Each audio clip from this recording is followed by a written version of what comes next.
Hi. Welcome to the Destination Begin podcast. I'm recording this on YouTube, which if you're watching on YouTube, you're like, no kidding. It's where I'm seeing you. But if you're listening on the podcast app or on Anchor, well, I'm also on YouTube. So if you want to see my face and all the hand gestures that I make when I record this podcast, I suggest that you watch on YouTube. So welcome to the episode. A little bit of housekeeping before I get started this week, which I'm really excited about this episode, by the way. I'm excited about all of them, but I really like this one. A little bit of housekeeping. I am changing my website, or I did change my website from Destination Begin to Kristen Smith Online, because I'm pulling all of the things that I'm working on into one website. And the main thing that I'm working on that I want to tell you about that I'm really excited about is that I'm doing group mindset coaching. So what I do with individual clients, I'm now doing in a group setting. So I have a group called Second Story. And what that means is you have a first story in your life with your relationship with food, how you were raised with food, the attitudes in your home with food, how your dinner table was set up, all of the things that happened with food that impact you as an adult and how you react to food and how you emotionally relate to food. All of that is basically your first story with food. And this program is called Second Story because most of us have diet, weight loss, health goals. And in order to reach those goals and stay there, we have to intentionally change our relationship with food. So understanding what our first story is, and then we essentially turn the page to a blank set of pages, and we intentionally and with power write our second story with food. So we do that by understanding, what do we want? And what's our history that proves to us we can do hard things? What have we already accomplished? Who are we inside? Once we know that, we can say, all right, clearly I can do hard things. Clearly I can accomplish big things. I've done all of these things. I have all of these beautiful gifts and qualities. Now, what do I want? How am I going to get there? And we learn about the lizard brain. We learn about setting food rules. We talk together about our food rules. We'll help each other with mantras, the new rewiring of our brain so that when we see food that does not serve us, we know how to walk away. We know how to say, that's not my French fry. We know how to say, I love fried chicken and I'm going to have it this many times and I'm going to feel good about it. And it's not going to make me fat or keep me fat. I'm not going to have it every day. I'm not going to have it just because I see it. I'm going to have it when I choose to have it. So we're going to come to a place of power intentionally writing our new relationship, our second story with food. So that's what I'm doing, and it's really awesome.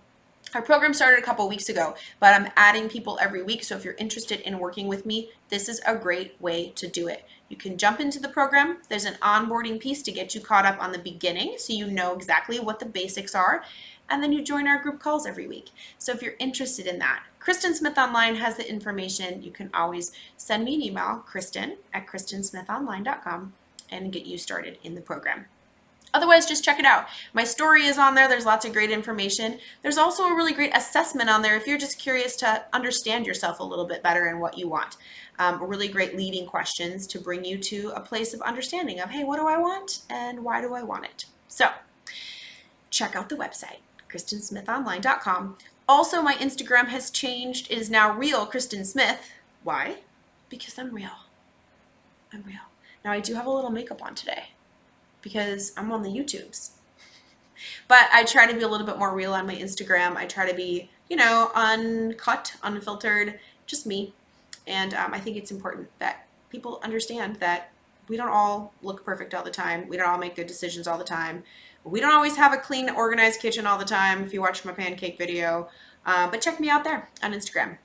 I'm always trying to encourage and motivate you. And I post workouts, at-home lifts. I try to just keep a nice stream of good information going there. So, all right. So this week on the episode, what I'm here to talk about is my most recent bikini bodybuilding competition. I had done a couple of podcasts earlier this year because I did my first bikini bodybuilding competition back in May. And I prepped up for it with my best friend, Amanda. And so she and I had done an episode talking about the prep life and then talking about the show. And then I did one about what happened after the show. And so I basically had said I was never doing it again. And yet here we are. I did one again. So I want to talk a little bit about this if you haven't listened to the other episodes. So bodybuilding is, it's a sport, and there's lots of different classes. And the bikini class is the smallest class. So basically, it's women. You build muscle. You try to build nice broad shoulders, narrow waist, big glutes. You put on a Julie bikini. You get spray tan. You show off your muscles. You get judged on your shoulder cap to waist ratio and your glute muscles. There's other divisions as well. There's physique, there's figure, there's women's bodybuilding. Those all involve adding a lot of muscle. And then, of course, there's the men's bodybuilding, which you've seen, the Arnold Schwarzeneggers, all the way down to the physique, which is the smaller build guys who just work on their upper body, wear board shorts. They get judged also on the upper body. It's a beautiful sport. I love it. I think the human body is beautiful and muscles are beautiful. And if you're going to lift weights anyway, it's kind of a fun thing to do, to have a goal instead of just going to the gym and picking up weights and lifting. So I had done a show with my friend Amanda. We had decided, we've run marathons. We love to work out. She was an Ironman. She'd done, I think, 3 Ironmans. I haven't done one of those. It sounds terrible. But just done all kinds of active things, hiking and biking, and it's kind of like, what's next? Let's do something hard together. So last October, we went and watched a bodybuilding show in Minnesota, and we looked at each other and we're like, are we going to do this? Are we going to put on a sparkly thong and stick our butts out to be judged? Yes, we are. So we immediately started prepping. We actually kind of started prepping last summer, but we really decided, let's do this. So last October, I started to lift very intentionally to build shoulders, build glutes. The building the glutes thing didn't work so great, but it did build me some shoulders. And in January, I started the prep diet, which is 20 weeks of really concentrated macro-based nutrition. So very controlled protein, carbs, and fat, lots of lifting, lots of cardio to start, building muscle and shredding fat off the body. So by May 8th, I was exhausted and super, super lean. So I actually had gotten COVID for the last about 12 days leading up to the competition. Was not fully aware or sure of the fact that I had COVID, but in hindsight, these are things that we understand now. So going into it, I had gotten a lot skinnier than I really should have. I lost some muscle. I started out at about 167 pounds at the beginning of prep, and I took the stage at 137 pounds, which is very skinny for me at 5'9". Looking back at the photos, I'm like, holy buckets, I was so skinny. But I felt good. I felt beautiful. I put on my sparkly bikini that ended up being too big because I'd lost so much weight. But did my thing. I did my posing. I learned the posing routine. Really just owned it. I had said if I was going to do this, I was going to do it. And so I felt really confident. I got to wear the big long hair extensions, do the spray tan, get the hair and makeup done. I just felt pretty and girly and powerful, especially having had been 400 pounds in my life. To stand on that stage at 137 pounds in a sparkly bikini and yes, stick my butt out in the faces of judges in a huge audience. And I had no shame. I had nothing to be embarrassed about. And I was so proud of myself. I didn't place, I don't know how many women there were. There were so many women in that show. It was huge. I was probably like second to the last because I don't have a nice big round bootay, which is really necessary. So, but it was a great experience. And then I spent the next month in a complete tailspin with food because 20 weeks of hyper controlled food is not healthy for anyone. It's not sustainable, and I don't believe in it as a lifestyle. And so I knew going in it was going to be tough to reverse diet, and it was. And it was 5 billion trillion times harder than I even imagined. All of a sudden, every food was allowed, and I just wanted to stuff my face. And I couldn't be done. Every day I'd be like, all right, I'm getting back to healthy food. I feel like garbage. I felt so sick all the time. And then I'd say, just one more day, just one more day. And then I was hating myself. And I was right back to that shame spiral that I used to be in before I found the way of life and way of eating that I am now. And so I had to coach myself. I had to write new food rules. I had to keep myself accountable every single day. until I got my arms back around my eating. And it took a good month to really start to get to feel secure in that. So then I decided to have my last skin removal surgery. So when I had dieted down to that and had to stick my butt out in front of people, I did a podcast about this as well. There was a lot of loose skin on my butt. And so I went in, I found a surgeon here in Miami, and he did it's a lower body lift. So basically I did an incision around my back. So where my tummy tuck scars were, he started there and went all the way around my back and pulled up the skin and cut it off. So it took about 5 inches off each butt cheek of skin. So this was terrible timing. I had the surgery, my show was May 8th. I had the surgery June 7th. So I'm in like this firestorm in my head of food. Now I am cut from hip to hip when I am pretty weak physically. My health was not great. I had COVID. I had been depleted nutritionally. And now I'm trying to recover from major surgery, which I went into it thinking it was no big deal. And couldn't exercise.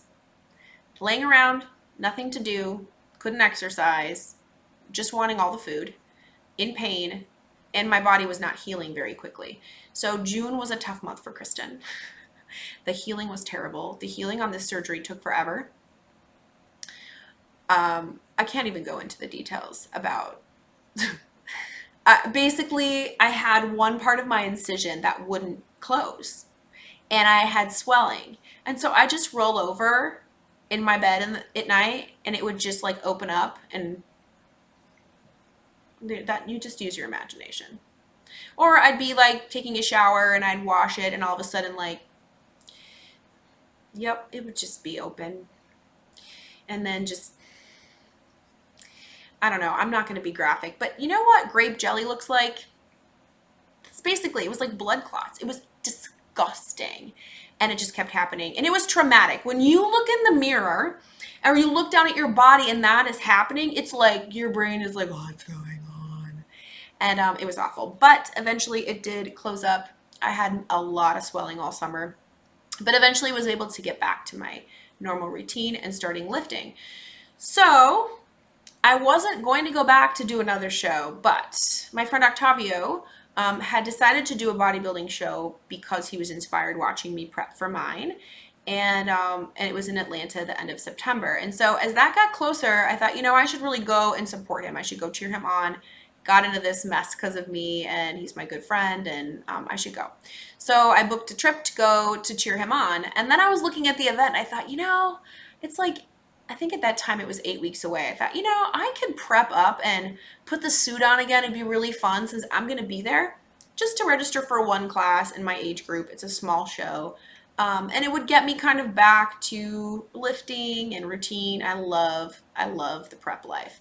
But I thought, I'm not going to go as extreme. I'm not going to do such an extreme diet. I'm not going to stop eating carbs. I'm going to do it my way. I'm not going to get as lean. I'm not going to get as thin, but let's just see what can happen with 8 weeks of consistent lifting and very controlled diet. I mean, controlled diet, but with energy. And so that's what I did. I registered and went on an 8-week prep, and it went really, really well. My body did not respond like it did the first time. I started at about 165, and the day I left for show, I was 158. So in 8 weeks, 7 pounds, that's not very much considering how hard I was working and lifting. And so, but it is what it is. My body did what my body did. I wasn't perfect on this prep. I didn't follow all the rules all the time. I had some days where I could have done better. I didn't get all my cardio, but I still felt good. I still felt like I looked good. I was proud of the body that I brought. And then of course, you know, right before show, you get dehydrated, and that pulls a lot of water weight off, and then you can really see muscle. So it was fine. Show day, I couldn't weigh on show day, but I think I was about 151, 152. So considering I was 137 the time before, I was quite a bit bigger, but I feel like I looked healthier. So flew to Atlanta, met up with Octavio, went to the show. It was a really, really well-run show. It was a small show. It was in Dalton, Georgia. It was the first one for this promoter in that area. And there was only 5 women in my class of 40 and over bikini.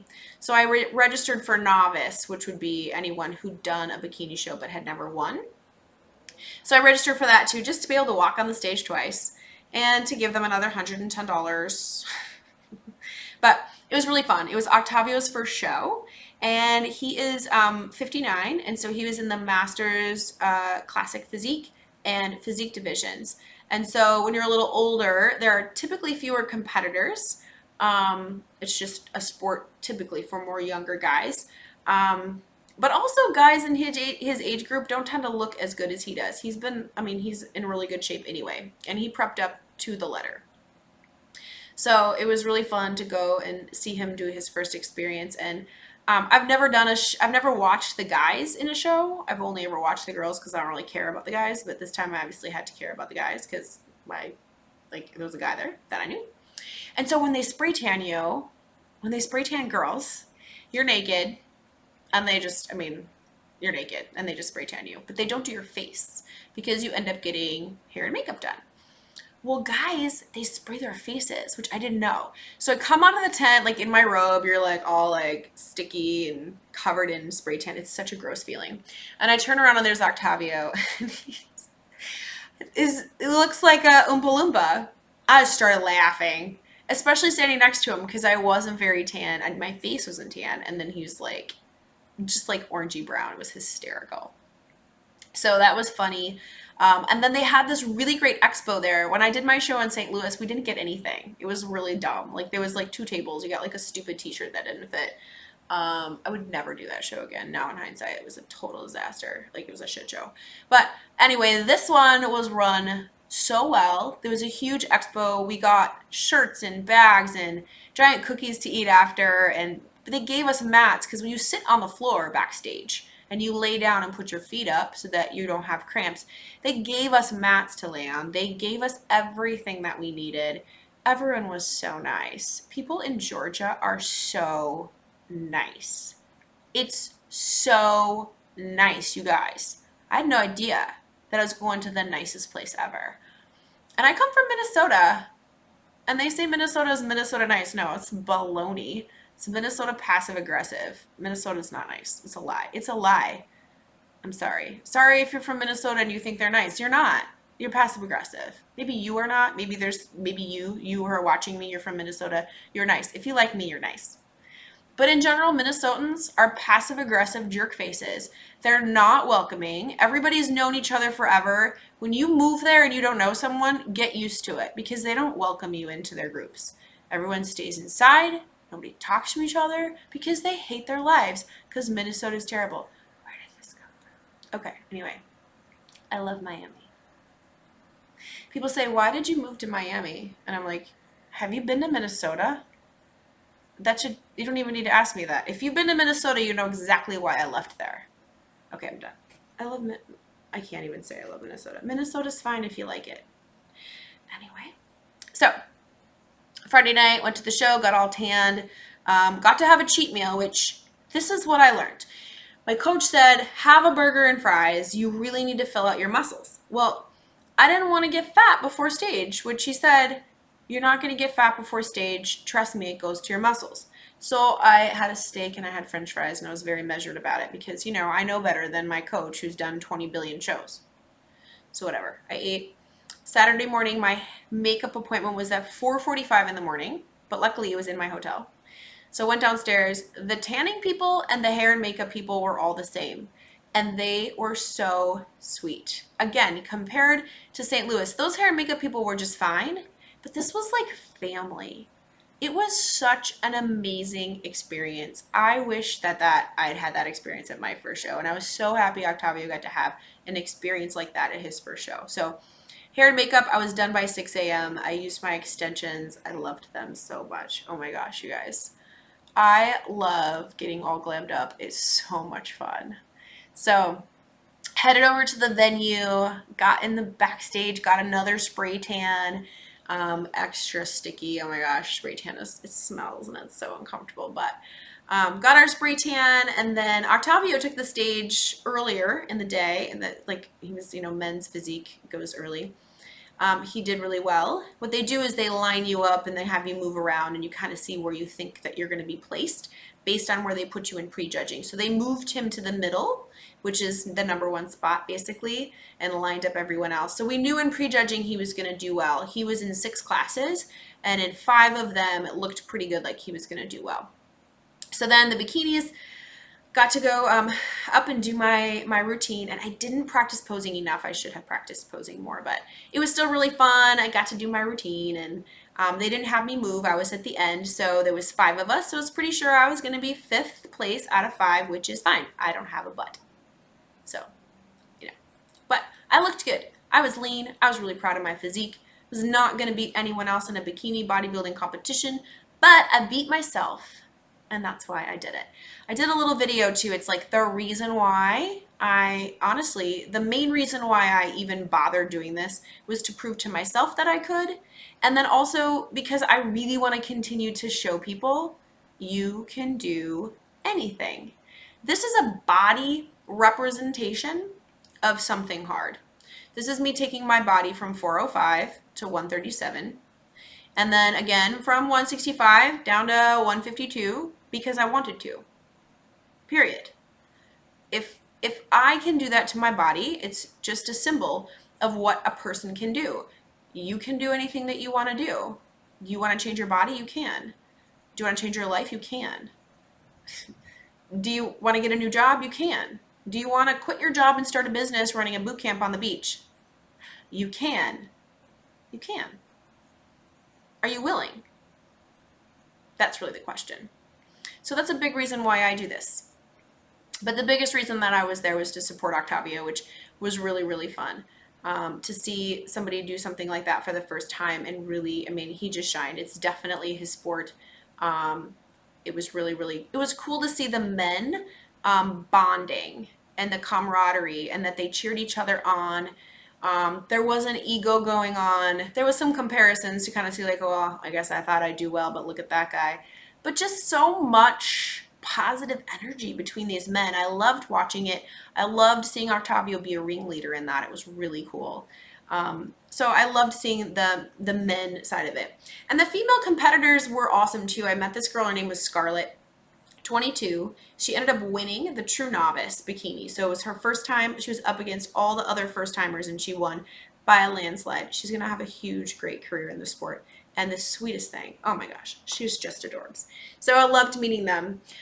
So in between shows, morning and finals, again, told to eat burger and fries. I'm like, no. So Octavio and I shared a chicken and had rice. And then he practiced his routine. So he did classic physique, which you have to do a routine to music. And I took a nap. So I went back for finals. Octavio slayed it. He had people in tears because of the emotion and the beautiful song that he had chosen. It was awesome. He ended up taking first in his age group for classic physique. And then in the rest of his classes, he got 2 second places, a third, and a fourth. So he did amazing. It was really cool to see like kind of his star being born. I was really, I don't know, I was excited that I inspired that in his life and that I got to see it all come to fruition. So it was really, really cool. And then I went up for my division for finals, and because there was 5 of us, we all got medals. So I got 5th place. So I got a big old medal, which, you know, it's really heavy. I got women's bikini masters 40 plus class A 5th place. And you know what? I just tell people, they're like, how'd you do? I'm like, I took 5th. They're like, that's so great. And then I should just stop talking, but I can't. I have to be honest. I'm like, ask me how many people there were. Like, how many people were there? I'm like, there was 5. But I got a tiara, which I always put it on crooked. By the way, if you have a crooked neck, if you have an imbalance in your equilibrium, take a hat or a crown and put it on your head the way that you think it's straight. So like right now, I think this is straight. It is not. I just proved that my brain is crooked. This feels straight, you guys. Anyway, for those of you listening who can't see but on YouTube, it's clearly crooked. Anyway, so I got a tiara for each of my wins. And so I took 5th in novice and in my age group. So I was so excited to, you pay money, you go, you spray tan, you do all these things. It's nice to get like, I don't know, this probably cost him $10 for this medal, and I got to wear it. So it was fun to be able to do that. Show got over, and we went out to Five Guys. And I told Octavio, I'm like, this is like when you run a marathon. You get a medal. You don't wear the medal ever again, except on race day. You get to wear it the whole day. So we went into Five Guys. I was in these beautiful camo sweatpants that my friend Cheryl lent me, and then my bikini top, and my 2 medals. And I had put on my Miami Beach Boot Camp trucker hat because I felt very myself in my beach boot camp stuff because I love them so much. And then I put my tiara on top of the hat. So here we are in Five Guys, having burgers and fries and a shake. Octavio, we put actual clothes on, wearing 5 medals around his neck, who's pulling his head down. I've got a bikini, a sparkly bikini on, and 2 giant medals and a tiara and a trucker hat, and we're stuffing our faces. It was magic. And then there were tears. We were crying, talking about the experience. People thought we were insane and don't care. So it was amazing. It was an amazing experience. I'm really glad that I got to bring home some hardware. And again, just really excited for Octavio because this is a career, I think, career sport that he could do. He's 59, but he could be doing this for the rest of his life and mentoring other people. So it was really great. But so all that to say, it was a really great experience, and prepping up this time a little bit more reasonably was way less unhealthy for me, and it didn't trigger me to be like bingy. So I enjoyed a really nice burger and fried milkshake Saturday night, and then Sunday we went to Cracker Barrel and I had breakfast. And if there's one thing I love in this world, it's pancakes and biscuits. So I got to have biscuits and pancakes. And here's the thing. Sunday, my muscles looked amazing. My body looked better than it had the whole show. So if I'd listened to my coach and really eaten what he told me to eat Friday night and Saturday, I would have done much better. I would have looked better. But I tried to just say like, no, I'm going to do it my way. Sunday, full of all of those carbs and all that food, my muscles filled out, my vascularity improved, looked amazing. So I really wish I'd listened to my coach. Probably would have still finished 5th, but it's just a lesson. Listen to your coach if you have a coach. If your coach tells you to go eat junk food, eat the junk food. So, but anyway, I got home from the show. I got home late Sunday night and got right back to my normal healthy eating. So I'm really excited that I was able to do this show.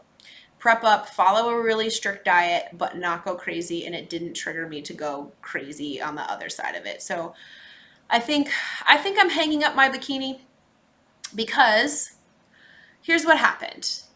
Honestly, leading up to the show, the couple weeks before, I was feeling really good in my skin. I was lifting. I was feeling good with my lifts. I was cardioing. I had energy. I felt good walking down the street in my skin. And then I put that bikini on and looked all glam and pretty. But all of a sudden, I'm standing next to a bunch of women who have glutes that are bigger than mine, skin that looks better than mine. I have fresh scars around my entire body that showed through the spray tan. I have a lot of flaws on my skin that I don't think about. I don't look at them. I feel good in my skin.